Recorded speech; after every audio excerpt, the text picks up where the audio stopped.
Hello, welcome to YCFT. This is actually the only proper Christmas movie that we are doing this year. I know. It's different from last year where we just...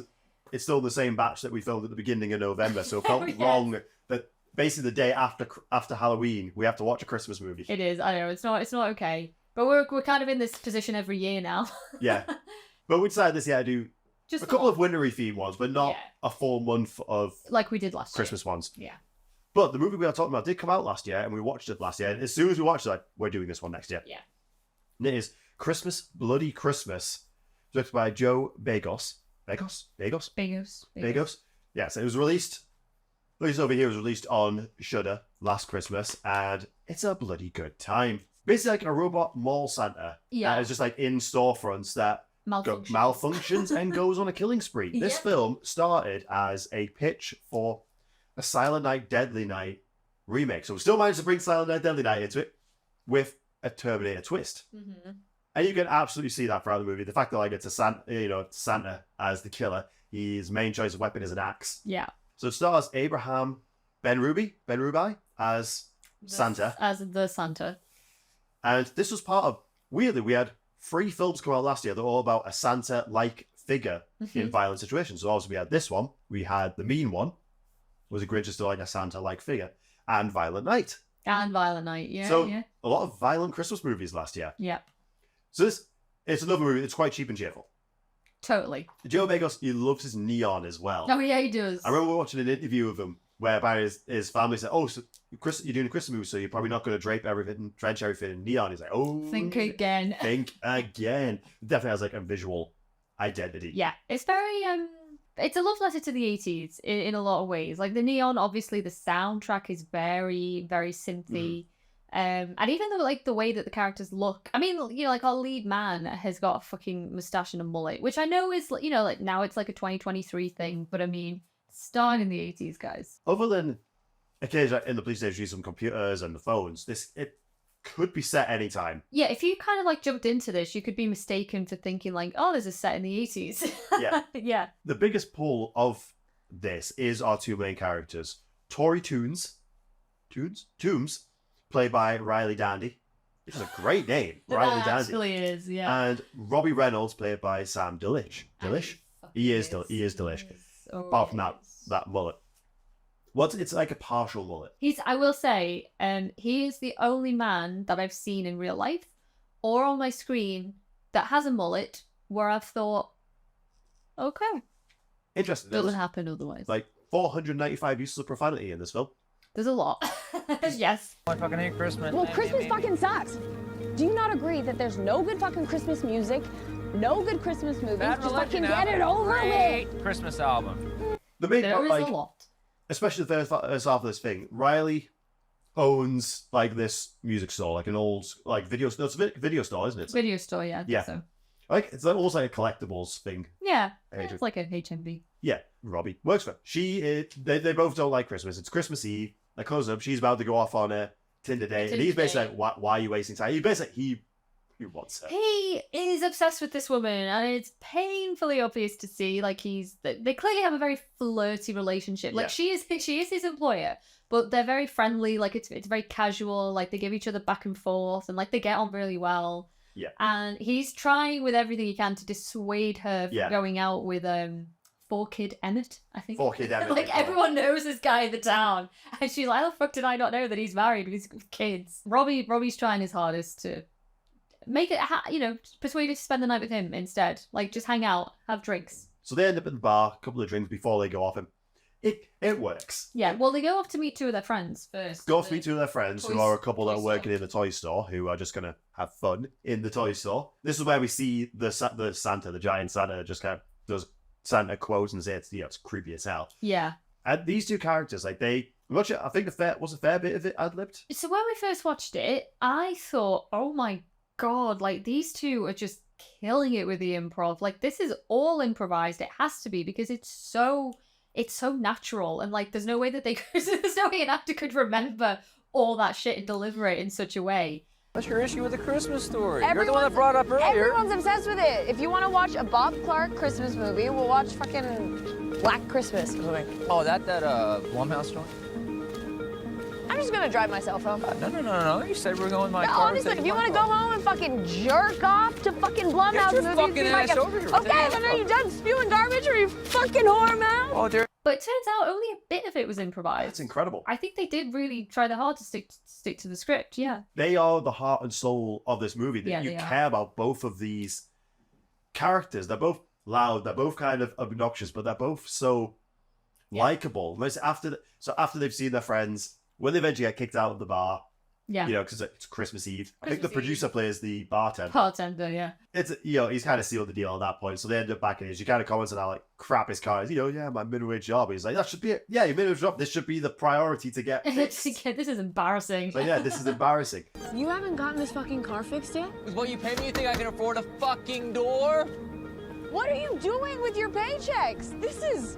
That's embarrassing. My minimum fucking wage paycheck. Yeah, Get your it? minimum fucking wage paycheck? Get it? That should be a fucking priority. They make it back to hers. And they start chatting about movies and they start Movies, chatting about music. arguing movies and music, and Yeah. I love it. And it has one of the most prolonged oral sex scenes for a guy on a girl that I've ever seen, and it's kind of hot, to be honest. Well done, Robbie. Well done. He doesn't need to do anything else after that point either. Well, it's preceded by a conversation that they have, I think, in the bar where, again, they're talking about sex and all that stuff. And, she's adamant that men don't know how to perform oral sex on a girl. She's adamant that's a fact. And he defends the men. And he's like, yeah, of course we do. Or at least a small portion of us do. And he sets about proving his point. And he does. He proves his point. Yeah. It's just a really good scene. And that is when, shit really starts to hit the fan. Because prior to this, we have seen the Santa come to life. There's some really cool POV shots, which I really appreciate, of them, killing their friends. I will say, again, budget does hold this film back a little bit.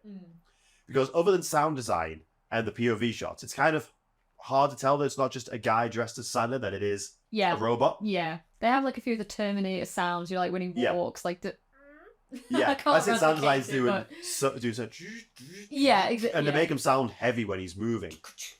So Yeah. I think it's real feel if you listen to the TVs that it's ex-military tech, Yeah, which never goes down well, is it? No. It's basically the small sort of things. You put munitions chips in toys. Yeah, exactly. Yeah, it's that well. destined to mess up in some way. Yeah.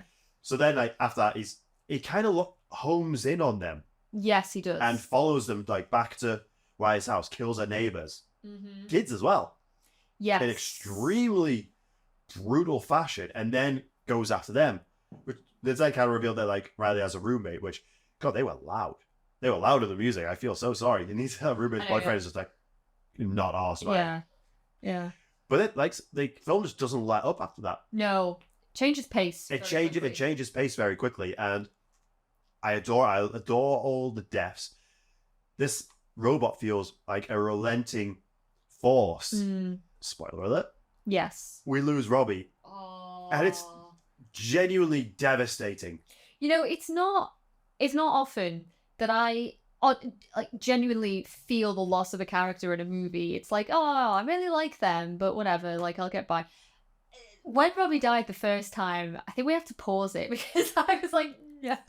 I'm genuinely gutted that we'd lost him. He was a really fun character to watch, but it's a cool death scene too. But then, coupled with it as well is they spent the entire evening getting absolutely wasted. I mean, they're maybe 2 bottles of whiskey in at this point, and I think they're high as hell, and they're trying to instantly jump into survival mode. It's and Robbie, bless him, they're trying to get in the car, and he gets thrown out of the windscreen. Yeah. Windscreen. So it's poor Robbie is not okay. He doesn't really stand a fighting chance, but it just adds to it. Can you even imagine trying to survive something like this whilst you're in that condition? Yeah. Then Jesus. Riley escapes in a cop car, covered in blood, and is obviously stopped by the police. Yeah. And there's one policeman who's just an absolute dick. Yeah, I hate him. Absolute dick. We have a cameo because they crashed their car into another car for a neighbor to come out just to be another body. I believe that's the director. Maybe, yeah, would make sense. So she gets arrested, and kind of like in Terminator when Arnie has to attack the police station. It's kind of similar, and also very different. Just trying her best to explain, but at the same time, it's still very manic. Yeah. And then he's trying to understand. Yes. But also cannot believe that there is a robot Santa killing people. Santa, he turns up in a fire engine. Yeah, he does. Yeah. And I said the film just doesn't stop. So we got attack on the police station. Then we've got a car chase because she goes off in attacks a car. She crashes it. He's in an ambulance. There's so much going on that eventually all leads back to her store. By this point, I'd say from the police station onwards, he feels more like an actual robot because he's damaged. And you got like lights and that are showing on him. Every final girl, I always think, you need to earn the right to survive. Yes. And they can't all be an Ellen Ripley who is just like good, becomes just really good at things. She fucks up. So she's doing everything right, but she's not great at everything. She fumbles a lot, and she takes a beating. Very frightened, but she's a quick thinker, and she's really good at jumping into action. It's like the second when they're back at her apartment at her home, and she realizes, oh my god, I think a man has just killed my neighbor's kid.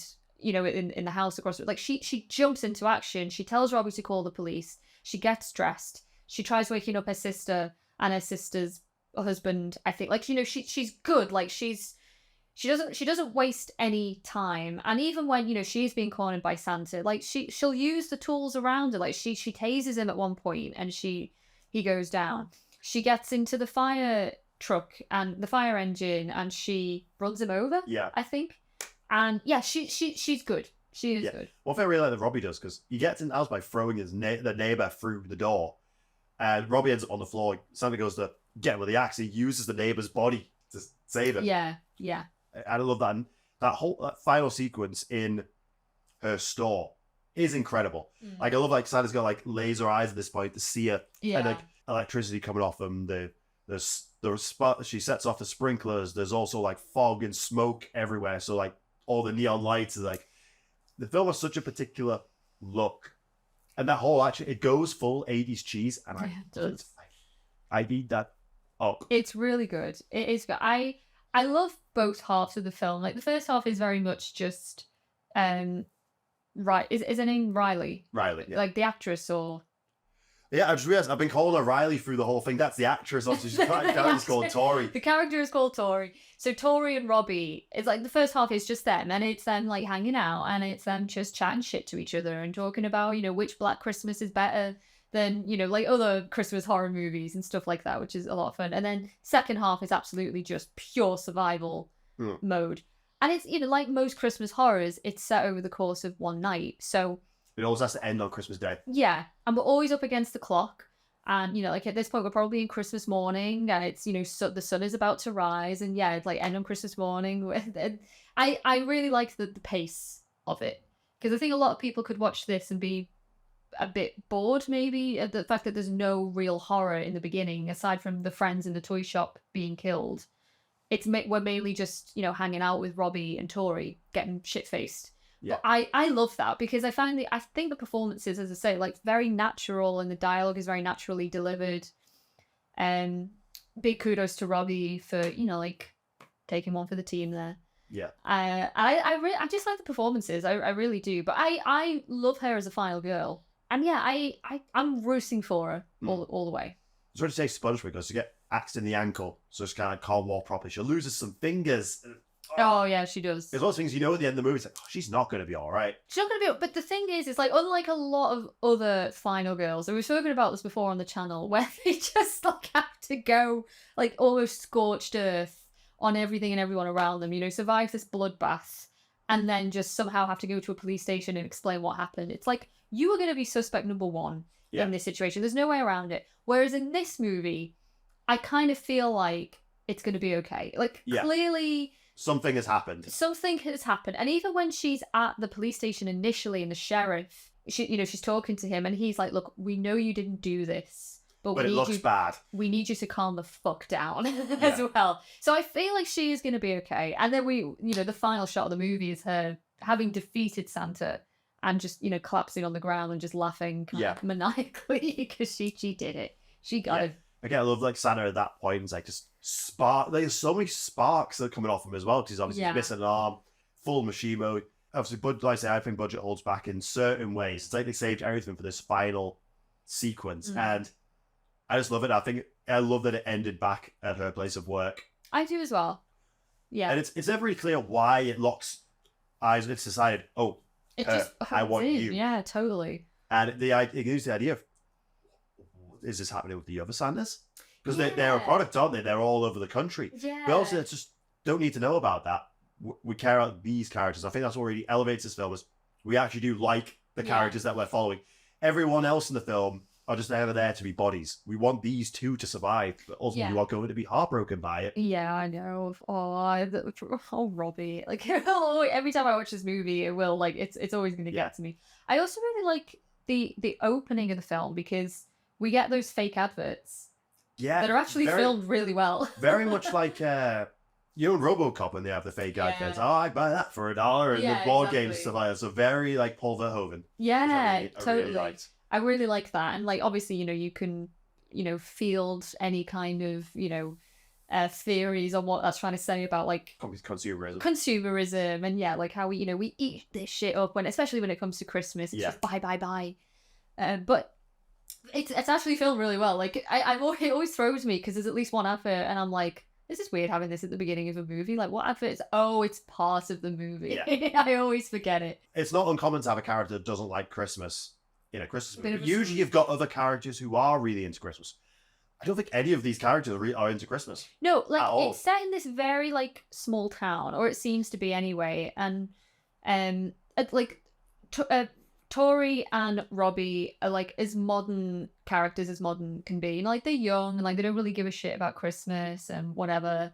And then you've got the two in the toy store who are just using it as an excuse to, like, fuck, the night away into Christmas morning. And then you've got the sheriff who, like, is depressed because he's divorced and he doesn't get to hang out with his kids anymore. And then you've got the bartender who's just, like, sick of his job and wants to go home. Yeah, it's like, these are not happy characters. These are not happy characters, which it says a lot, I think, about where we are with Christmas right now. Because obviously Christmas is traditionally a very happy time, and it's still a happy time. Yeah, but I think traditionally, I think as you get a bit older, there's always a pressure around Christmas, and I think a lot of people financially feel that. Yeah, and especially if you don't have a partner or anything like that, it can be quite a down time for people. A very, very lonely time. But I also think, like, religion comes into this as well. It's like, we're getting less and less religious as much as we used to be as well. So, I mean, like, that probably sounds like a bit of a blanket statement, but I do think for the most part that's true.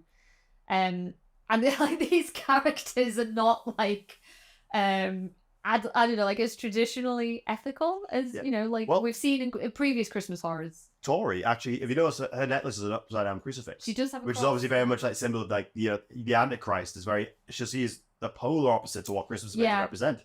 Yeah, definitely. And it also, it struck me most recently when we watched it again of our all favourite Silent Night, Deadly Night, which of course was just the inspiration for it. was the inspiration for this film.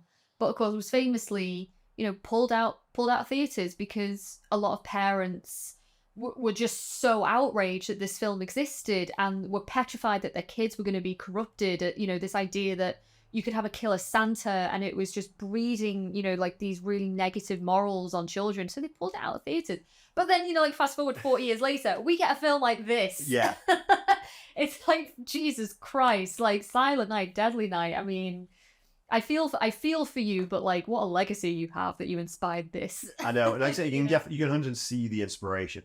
I think they needed Santa, other than his, like, lions, that he says, like, pre-recorded lines, he doesn't speak throughout it, and I think they could have thrown in "you've been naughty" or something like that. But the reference is that if you've seen Silent Night, like, you'll see it. Yeah, because I guess that's an interesting thing. It's like, going back to why the Santa targets the people that he does. It does have to be said, like, he targets people that are doing morally questionable things. Like, his first two victims are the husband and wife who are in the toy shop that are just having sex in the toy shop. And then he targets Robbie and Tori, who are drinking and who are, like, swearing, and then who have oral sex. Yeah. Well, and, like, what about her neighbours? Did he just find the wrong house? This is the thing, isn't it? But, like, it's kind of like they're collateral so he can get to his real targets. Yeah, but he still could have just went to there. Could have, yeah. Again, it's unexplained. It's ambiguous. It's not a movie you have to think that deeply about. No, having said that, it's just a fun time. It is a very fun time. Yeah. No, honestly, the notes for this one are actually really short. I got the name, the director, the date, the cast, and that's it.